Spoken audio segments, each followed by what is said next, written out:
Hridoy কনফ্রাক লাগাইতেছেন wearing a? হ্যাঁ ভাই। তো ওয়ারিং তো করে দিলেন, এটা কি চাবি লাগালেন? ত্রিপুর কক লাগাইছি। ত্রিপুর 45টা কক লাগাইছেন? হ্যাঁ। এটা কি মিক্সার? মিক্সার।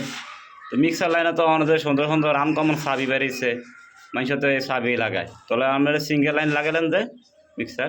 ওই চাবি ভাই বিল্ডিং রয়েছে দুতলা।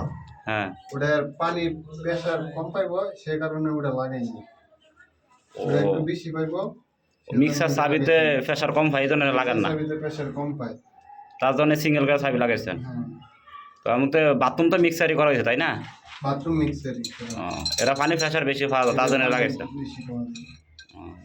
যাই হোক বিহস, দেখেন আমরা এই যে ওয়ারিংটা করলাম, এখানে হয়েছে একটা বেসিনের মিক্সার লাইন রাখছি আমরা, আর এখানে যাইব হইলো নিচ দিয়ে যে আমরা কিচেনে লাইন যাইব, আর ওইদিকে তো আমরা দেখতে পাচ্ছেন বদনার কল, আর এই যে দূরে হইলো বাল্টির কল, এ হলো মিক্সার দুইটা চাবি।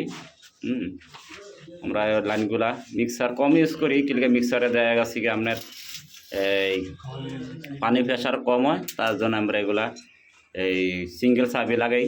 হ্যাঁ, সিঙ্গেল চাবিতে ভালো প্রেশার হয়, আর একতলা বাড়ি হোক দুতলা বাড়ি হোক কোনো সমস্যা নাই, এগুলা ভালো পানি স্পিড হয়, তার জন্য আমরা এগুলো লাগাই।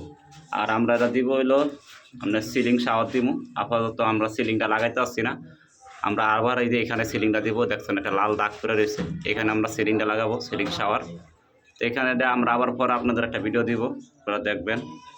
তবে আমরা যেন ওয়ারিংটা করলাম, আমাদের ওয়ারিংটা কেমন হলো আপনারা কমেন্টে সবাই বলে দেবেন, আর একটু সবাই লাইক শেয়ার কমেন্ট একটু ফলো করে দেবেন। সবাই ভালো থাকেন, আসসালামু আলাইকুম।